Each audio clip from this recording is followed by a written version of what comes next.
Malawi Brief. Tikulandireni madzulo uno pamene tikhale tikupasirani nkhani madzulo za lero pa 29 April 2026. Takhalani pomwepo kuti mumve zonse zomwe zachitika mu tsikuli. Asalima, Balaka ndi Machinga kuti adzipereka ntchito zofunika pa moyo wa anthu am'mabomawa. Nduna yoona zachuma a Joseph Mwanamveka komanso nduna yoona za maboma ang'ono ndi chitukuko cha kumidzi a Ben Phiri ndomwe asayina mgwirizano mu mzinda wa Lilongwe. Austin Fukula ali ndi zambiri. Nduna yoona zachumayi a Mwanamveka ayamikira dziko la Iceland kamba kuonjezera maboma 3 kuti azipindula ndi ntchito yoonetsetsa kuti anthu akupeza zinthu zofunikira monga za umoyo, madzi abwino komanso maphunziro. Wathokoza Iceland chifukwa ithandiza kwambiri kuti ma services athu amene maboma 3 ku Balaka, Machinga komanso ku Salima kuti moyo wa anthu akusalima, moyo wa anthu aku Balaka komanso ku Machinga usinthe. Chifukwa ndalama zimene zigwirizidwa ntchito kumbali ya za umoyo tipitanso ku maphunziro komanso ku nkhani ya climate change. Nduna yoona za maboma ang'ono ndi chitukuko cha kumidzi a Ben Phiri ati unduna wawo uonetsetsa kuti maboma omwe apindule agwire mopindulira madera akumidzi kuti azipeza zinthu zofunikira mosavuta. Zinthu zingapo zimene zimayenera kuti zikhale pa ndalama iliyonse imene ukulandira kuchokera kwa partner. Tikuyenera kuti tikhale osamalitsa magwiritsidwe ntchito a ndalama zathu. Mukugula kwathu tionetsetse kuti tikugula moyenerera malingana ndi mitengo yoyenera. Mukuchita execute kwathu tionetsetse kuti quality ilipo komanso nthawi yagwirika, tagwira nthawi ndi cholinga chokuti ma effects ena amene amatha kubwera kudzasokoneza asakhalepo. Mmodzi mwa akuluakulu ku embassy ya Iceland dziko muno a David Byrneson ati ali ndi chiyembekezo kuti maboma a Machinga, Balaka komanso Salima agwira ntchito yomokomera anthu m'maboma awo.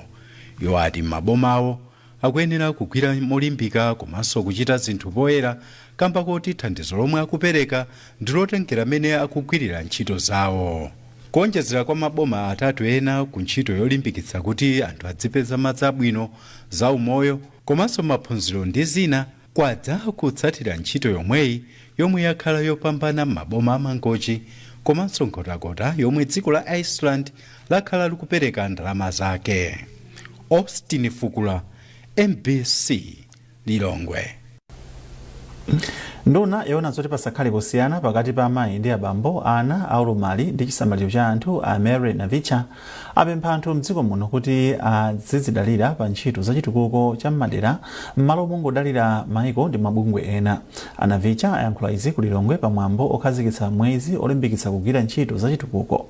Trinity Kapamtengo ali ndi ripoti.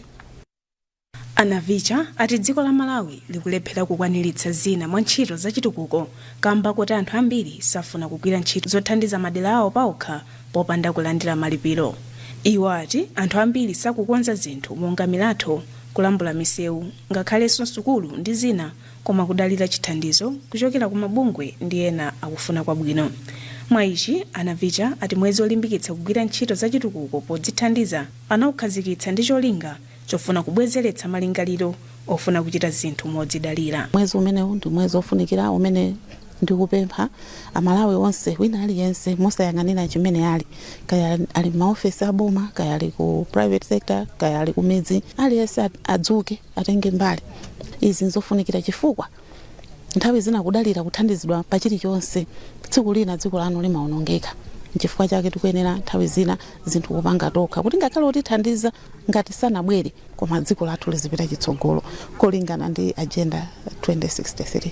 Kupatula kukhazikitsa mweziwu, ndunayi yapereka galimoto ku nthambi ya chitukuko cha madera ndi njinga za moto zisanu ndi zitatu ku makhonsolo a maboma osiyanasiyana ndi cholinga chofuna kulimbikitsa ntchito zawo. Mmodzi mwa akuluakulu ogwira ntchito za chitukuko m'boma la Kasungu, Atopsi Kachere, ati njinga yomwe alandira ithandiza kupititsa patsogolo kagwiridwe ka ntchito m'bomali maka pofikira madera ambiri. Ife ngati district komanso mwina ngati azanga amene alandiraso njinga zimene zitithandizira kufikira midzi ambiri ntchito yathu imakhala yopita kwambiri m'midzi kugwira ntchito ndi anthu ma VDC, ma ADC and even ma villages.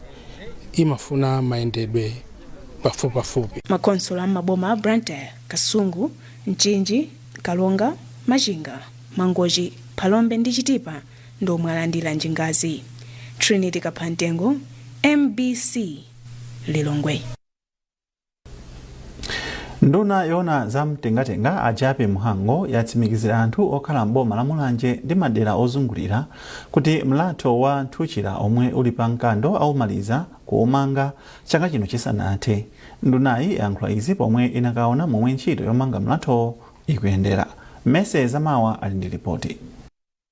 Amhango anavomereza kuti ntchito yomanga mlathowu yachedwadi kamba ka mvula komanso kusowa kwa ndalama zakunja. Iwo ati dziko la Malawi ladutsa m'mavuto azachuma omwe boma likupitirirabe kukonza. Komabe iwo ati panopa kontrakitala yemwe akugwira ntchitoyi amupatsa ndalama pafupifupi 5 billion kwacha kuti ntchitoyi ipitirire. Kubwera kuno kuthuchira lero lino ndi uthenga wokwanira kwa anthu akuno kumulanje, ku Phalombe, Chilazulu, Thyolo, kuti boma la Profesa Arthur Peter Mutharika mkulukoto namba 2 likufuna lionetsetse kuti mlatho umenewu umalizike chifukwa wachedwa. Kuchedwako ndiyesa pali zifukwa zimene ifeso katikunduna mwina tagwizana nazo, chifukwa palibe munthu amene amayiuza mvula kuti yambani lero kapena muleke mawa. Mvula imakhala ndi nyengo yake. Nthawi ya mvula siku zonse kana kumanga misewu zimayima. Chifukwa palibe amene angathe kumagwira ntchito m'madzi. Choncho chifukwa chimenechi tikuona ngati kuti kuchedwako pang'ono kukumveka. Ndifo kuona kuti contractor wayambapo mvula imene yasiyamo mutakuona zimene zikuchitika mbuyoko. Ntchitoyo ikuyenda ndi kukhulupirira kuti imene mvula yadulamo kithamanga kwambiri chifukwa contractor makobiri amene osonali vuto lina tamupatsa. Ndipo mkulu ona zomangamanga ku bungwe la Roads Authority, Engineer Flora Hauya, wati ndalama zogwirira ntchitoyi anazonjezera kufika pa 8.9 billion kwacha kamba kakugwa kwa ndalama ya kwacha. Ntchitoyi monga taonera maspani atatu anamaliza kuti changotsala ndi kuti ayike deki. Komano panopa tikumalizisa abatment yomalizira ndi pia imodzi. Tikamaliza zimenezo ndiye kuti contractor akhala ready kuti amalize bridge yonse. Ndipo poyankhula phungu wa dera la Mulanje Pasani a Mariam Ajidu wati kuonongeka kwa mlathowu kukusokoneza mayendedwe anthu komanso zokolola popeza mlathowu uli pa msika pomwe anthu amagulitsa ndi kugula zinthu.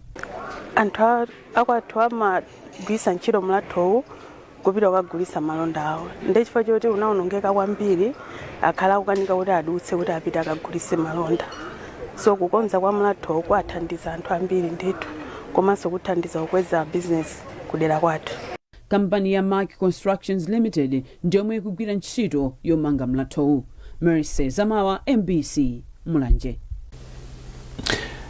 Wa pampando pamene komiti ya nyumba ya malamulo yochita kalondolondo wa chuma cha boma park ikupitirira kufufuza mmene bungwe loona za ndalama za anthu opuma ntchito boma linagulira hotelo ya Amaryllis. Wapampando wa komiti makamaka wapampando wa Yusuf Investments omwe ndi eni ake a hotelayi a Shilaz Yusuf akana kukambirana ndi komiti atikambaka kuti amafuna kuti zokambiranazi zichitike popanda ulemba nkhani komanso pasakhale ojambula. A Yusuf omwe anafika ku nyumba ya malamulo kummawa lero ati iwo amafuna kuti zinthu zikhale chomwechi kambaka kuti ali ndi nkhawa pa chitetezo chawo. Koma wachiwiri kwa wapampando wa komiti ya park Atulinje Muluzi ati zifukwa zimene apereka a Yusuf zinali zosagwira mtima, ndipo atakambirana pa nkhani awauza a Yusuf kuti ayambe abwerera ndi kudikira zotsatira pa nkhani. MBC inalankhula ndi Amuluzi. Tipitirizabe sitima ngati nyumba chifukwa chomwe ife tikuyesesa kupeza ndi chenicheni choti tauza Malawi chomwe chinachitika pa za malonda onse amene akhalira ogulitsa hotelo imeneyi kuti amalawi onse kunjako adziwe choona chenicheni. Ndife sitima koma tizipitirizabe.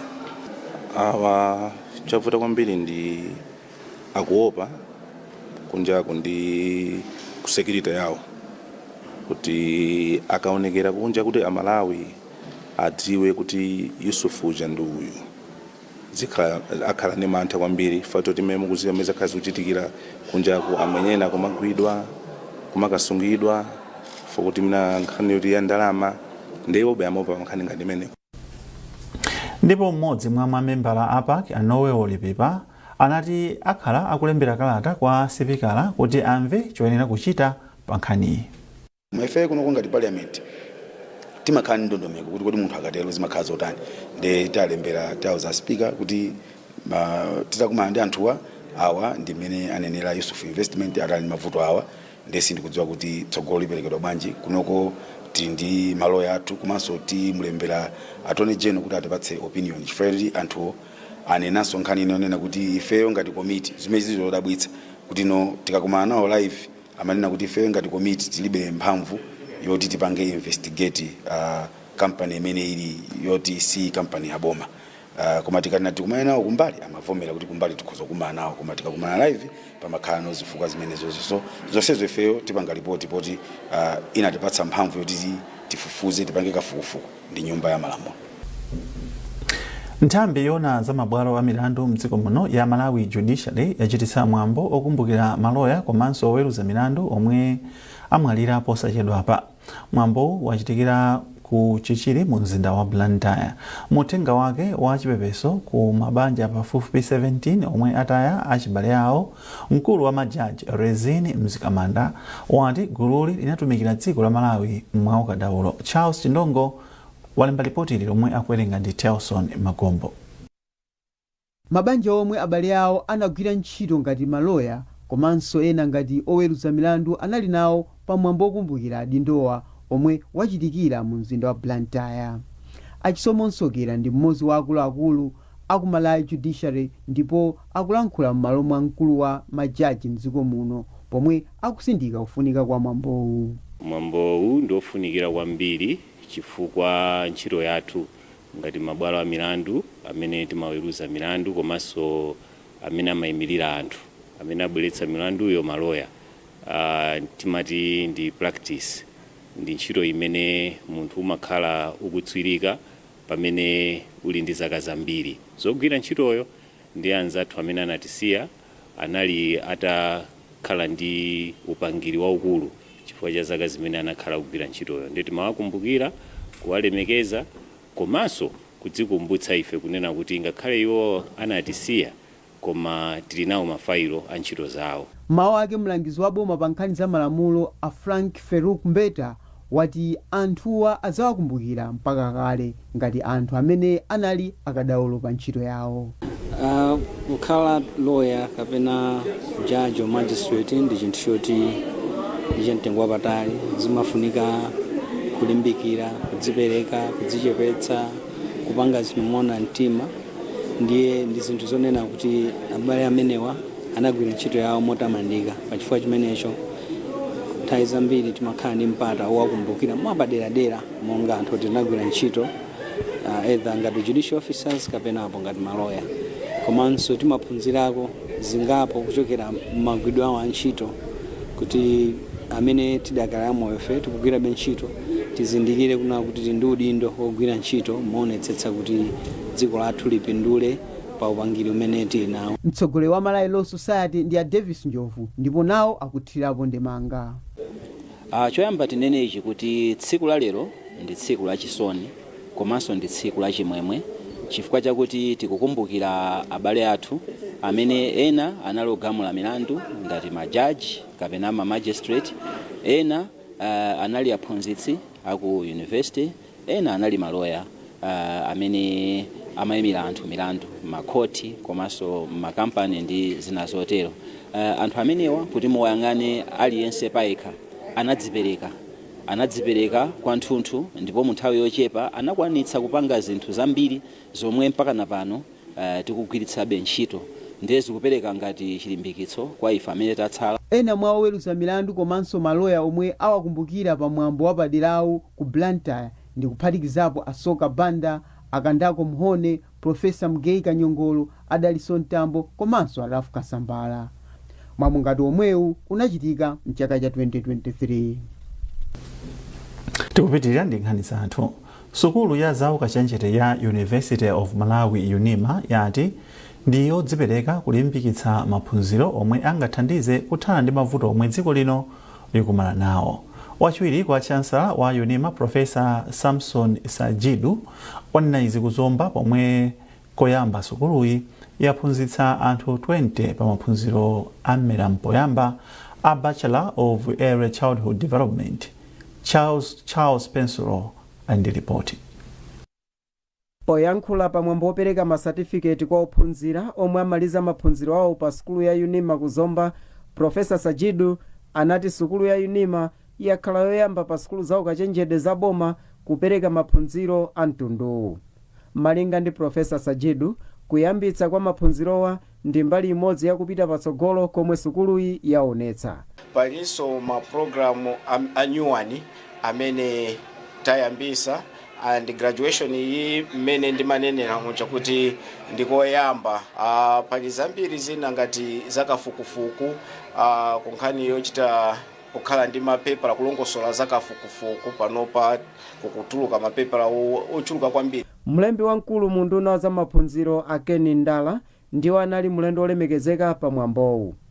Pomwe amapempha ophunzira kukagwiritsa ntchito luso lomwe aphunzira, Andala anayamikira sukulu ya UNIMA ponena kuti ikuchita zinthu mogwirizana ndi zomwe boma likufuna potukula maphunziro a mmera mpoyamba.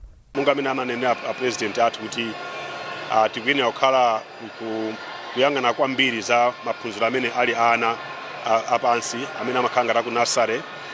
Munga ife ya unduna taona kuti ndi chinthu chimene chitithandiza kwambiri fa madigiri amene atuluka kunoko akhala othandiza kwambiri kuti aphunzitsi amene wawa, anthu amene wawa, magraduates amene wawa akathandizana kuphunzitsa aphunzitsi.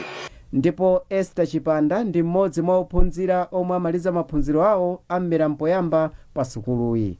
Iye wati cholinga chake ndi kudziwitsa komanso kuphunzitsa anthu ubwino wa maphunziro a mmera mpoyamba. Ndifuna ndiziona kwambiri zokhuza ana kakudidwe kwawo mu magawo siyana-siyana, mu nkhani za kadyedwe kabwino, za kakudidwe kawo kamaphunziro awo. Pambali pa ophunzira 20 omwe amachita maphunziro a mmera mpoyamba pa sukuluyi, panalinso ena omwe ndi pafupifupi 880 omwe alandira masatifiketi, madiploma ndi madigiri pa maphunziro osiyanasiyana. Mwa ophunzirawo 402 ndi akazi pomwe 480 ndi amuna. Charles Pensulo, MBC Zomba. Meya wa mzinda wa Mzuzu Chiyembekezo Moses wati ndi okhutira ndi momwe gawo lachiwiri la katemera opereka polio katemera wa polio likuyendera mu mzindawo. Meyayo amayankhula izi atendera ena mwa malo omwe akuperekera katemerayo monga ku sukulu ya Kids Garden, ku sukulu ya primary ya Chiwavi komanso ku dera la Chiwavi. Mekrina Chilwa walemba ripoti ili. Poyankhula atayendera ena mwa malo omwe akuperekera katemerayo, Moses anati ndi zolimbikitsa kuti makolo amvetsetsa ndi kuzindikira ubwino wa katemera wa polio. Tinagwiritsa ntchito mafumu, tinagwiritsa ntchito ma counselors, tinagwiritsa ntchito azibusa azipembedzo kuti atithandizire ndi zikuoneka kuti zatheka ndipo zikutheka ndikhupe lero kufika kumapeto kwa vaccine amene tikhala ndi zotsatira zabwino. Mmodzi mwa akuluakulu woyendetsa sukulu ya Kids Garden, Ash Rashid Bano, kwati ntchitoyi ikuyenda bwino pa sukuluyi. Zinthu za polio ndizofunika kwambiri makamaka kwa ana zimene akukula. Ndiye zimene akupanga ameya, zimene akupanga UNICEF, zimene akupanga boma la Malawi kugwira ntchito kwambiri. Ntchito yopereka katemera wa polio ikufikira ana obadwa kumene kufikira zaka 9. Ogwira ntchito za umoyo akupereka katemera wa mkamwa msukulu komanso akuyenda khomo ndi khomo pofuna kuonetsetsa kuti ana onse alandira katemerayo. Gawo lachiwiri la katemera wa polio linayamba pa 27 April ndipo likuyembekezeka kutha pa 30 April 2026. Meklina Chirwa, MBC Mzuzu. Ndipo munkhani za masewero, kampani ya njinga za moto ya King Boss yati ndiyodzipereka kulimbikitsa ubale wabwino ndi apolisi pokweza ntchito za chitetezo mdziko muno. Mneneri wa kampani Idana Nkhoma wanena izi pomwe amapereka uniform ya mpira wa miyendo ku polisi ya Mzuzu. Tiwonge Mbeyo walemba ripoti lomwe akuwerenga ndi Ludovico Nyinenda. Kutsatira kupereka thandizo la ndalama zokwana 200 miliyoni kwacha ku timu ya mpira wa miyendo ya Mighty Wanderers pokonzekera zoyendesera ntchito za masewero mu mpikisano wa ligi ya FDH ya chaka chino, kampani ya njinga za moto ya King Boss yathandizanso apolisi aku Mzuzu ndi uniform ya mpira wa miyendo.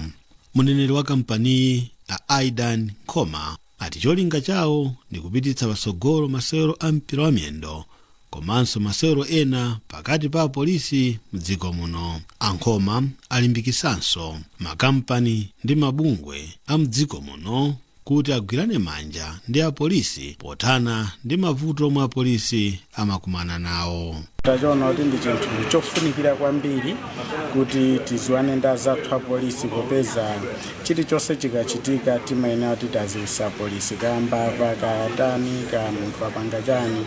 Mwachoncho taganiza kuti tipange nawo ubale malingana ndi chitetezo momwe mmaziwira kuti apolisi ndi abale athu. Mmodzi mwa akuluakulu a polisi mchigawo cha kumpoto a Alex Chibwana wati thandizoli labwera pa nthawi yake ndipo lithandizira pa nkhani za umoyo pakati pa apolisi. Mumadziwa ntchito ife apolisi, ntchito yathu ija imakhalanso including sports. Tikagwira ntchito tsiku lachitatu a Inspector General amati zikhala ndi tsiku kuti kumawa tikagwira ntchito masana tizitenga nawo pati pa nkhani ya sports pakuti uniform manager itithandiza kwambiri. Pakadali pano kampani yalengeza kuti ipereke thandizo la katundu osiyanasiyana kwa apolisi mdziko muno monga malaya ozitetezera ku ngozi ndi katundu wina polimbikisa chitetezo. Pomaliza nkhani zathu nayinso mitu yake. Zonse zokhuzana ndi nkhani madzulo zikufikaninso mawa nthawi ngati yomwe ija. Dzakhalani pomwepo kuti zisazakuponyeni. Koma pakali pano khalani pomwepo pamene tikhale tikupasiraninso mapulogalamu ena otsatira. Makoma nonse.